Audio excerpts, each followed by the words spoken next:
The potential for a memorable main character is insane. I mean, you can tell who these characters are just by their silhouettes. You can tell what games they're from, what they look like, how they sound, all from just this silhouette. So if all this weight rests on the main character, is it a bad idea to have multiple playable characters in your game? Obviously, there's millions of successful games that have multiple main characters, but does it put you at a greater risk of becoming forgettable? These are the really tough questions you need to ask yourself in the brainstorming phase of game development. What sort of game are you trying to make, and what kind of character are you trying to show? And these are the same questions we're asking ourselves in this developmental phase. So to help us in that journey, we're going to analyze 5 different main characters today. We're going to pick apart their qualities and what makes them stand out, and then try to apply that to our game and kind of whatever that looks like. I kind of want to play a little game. I'm going to show the silhouette of the character I'm going to talk about, and I want to see if you can figure out who it is before I tell you. So let me know how many you get right. But this is by no means the only way you should go about deciding how your main character is portrayed. This is just how we're going to go about it. So let's get into it. First one we're starting with, since we're talking about silhouettes, let's talk about visual design. One of the most important aspects of any character is visual design. And one main character that really sticks out to me is Hollow Knight. Hollow Knight is just so amazing in how they designed him. He is so simple and so effective. Giant words there, simple and effective. I mean, just look at him. There's basically 2 parts to him, his head and his body. And that's all you need. You have those giant horns and the big black eyes and then his cape. And then when you contrast them with that dark cape and the big white head, it just pops out. Even look at his counterpart, Silksong. Same thing, you got that big white head and then that small red dress, and it just pops, and it's just reflective of the whole game. It's just so good. So I think the thing we're left with is a simple and effective design. Obviously, it's so much easier to say that than do it, but I think the reverse of that is don't overdo it. At least that's what we're going to try to do. Simple and effective, don't overdo it in the visual design department. The next thing I wanted to look at was a character's foundational qualities. What the heck does that mean? Well, it means, what do we know about the character before we know anything about the character? And I think a character that portrays this very well is Celeste. Just think about it. What do we know before we even start playing? We see her in front of a huge mountain. We think, why is she there? What has brought her to this moment to want to, I think, climb this mountain? What does it say about her character? Granted, this is before we know anything about her, so this is a large statement. I think before we even know anything about her, it reveals to us that she's up for the challenge. She's brave, she's adventurous. And we get all those things without even knowing her, without playing anything about her. That is so impactful. People love this. So how can you translate that into your game or our game? I think in this case, the world and the setting reveal so much about the character. The world honestly tells us more about Celeste than Celeste tells herself. And so what I think it comes down to is that old thing of showing and not telling.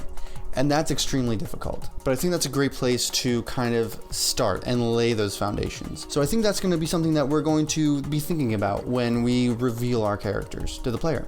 Next thing that I wanted to jump on was something that really pertains to any character in storytelling. And this is how the character changes and grows throughout your game. I almost didn't include this because it has almost more to do with story than actually a character at face value. But I think it can obviously make a character more memorable. And the character that I think reflects this the best, in my opinion, is Hades. Hades just does such a fantastic job at putting the player in the driver's seat, but not at the sacrifice of the character and his story, or her story. The character of Hades himself exudes so much personality himself, and the player couldn't make him forgettable even if they tried.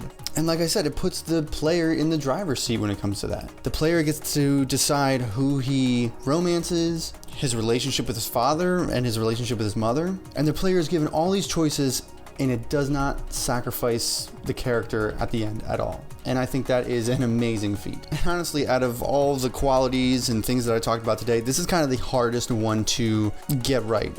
The hardest line to walk. Because it kind of feels like one or the other. Because you want personality in your character, but you also want the player to have choices. And I think it really just comes down to what kind of game do you want? And when you ask that question, it kind of reveals how your player will probably play. And ultimately how your character will feel. And with this being such a tough one to walk. I almost feel like it will evolve over time, and I don't really know if there's going to be like a concrete, this is how we're going to do it type thing. Because like I said, it's going to change and grow as the game comes to life. And it'll probably be something that we continue to return to. So I'll let you know what we come to in the decision we end up making. The fourth thing I wanted to talk about that helps a character stand out and become memorable, especially in video games, is the main character's unique traits and abilities, I guess. Again, this can sort of be influenced by the type of game you're making and the mechanics and gameplay elements you have, but ultimately it is felt through the main character. And one game that does this so well is Katana Zero. Katana Zero is so amazing, it has literally changed my life. And I feel like not many people talk about it. It is so good. It is a 10 out of 10. It's so good. Everybody should go play it. In this game, the main character has the ability to manipulate time, and time powers have been done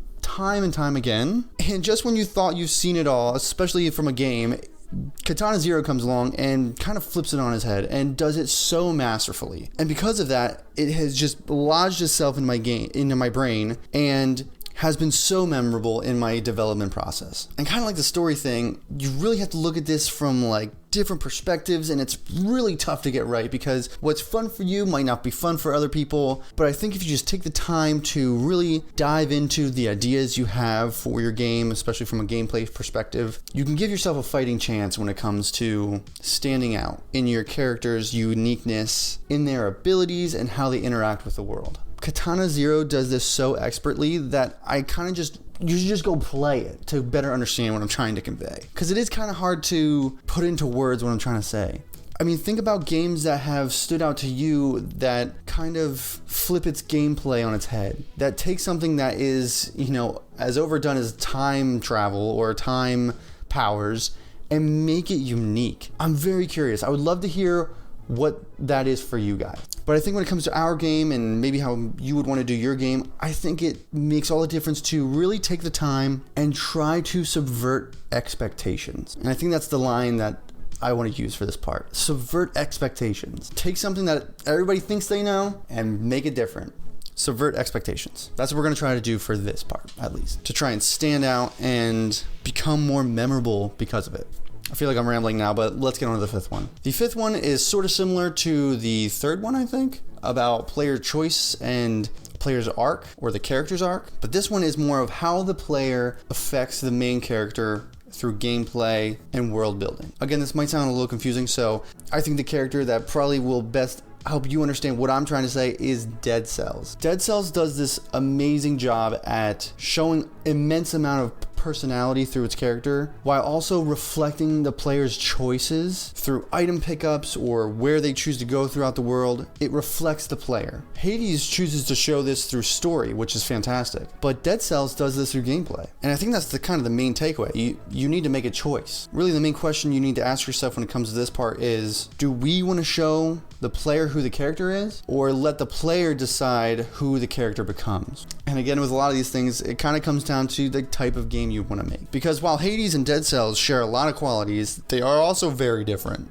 And I think for the type of game we're trying to make, it probably comes down to letting the player decide who the character becomes through different choices of abilities and items and weapons, from where they want to go throughout the world and reveal different stories to them in that way. Again, I've said it a million times, but it really comes down to the type of game you're trying to make. So those are some of the 5 characters that stood out to me and became so memorable to me from the indie game realm specifically. I think there's so much we can take from them and learn from them that it would be crazy not to reflect on what made them memorable and stand out. The development journey is a tough one. Next time we're going to be talking about procedurally generated levels on the next devlog, and that also is kind of a dicey subject and pretty complex, but we're diving into it. Our game is Cave Masters. You can play it now. You should go play it. Link is in the description below. But please like and subscribe. Comment below how many silhouettes you got right. I want to know what characters are memorable to you. Leave it all below because I would love to read them. Until next time, keep chasing that game dev dream, and I will see you next time.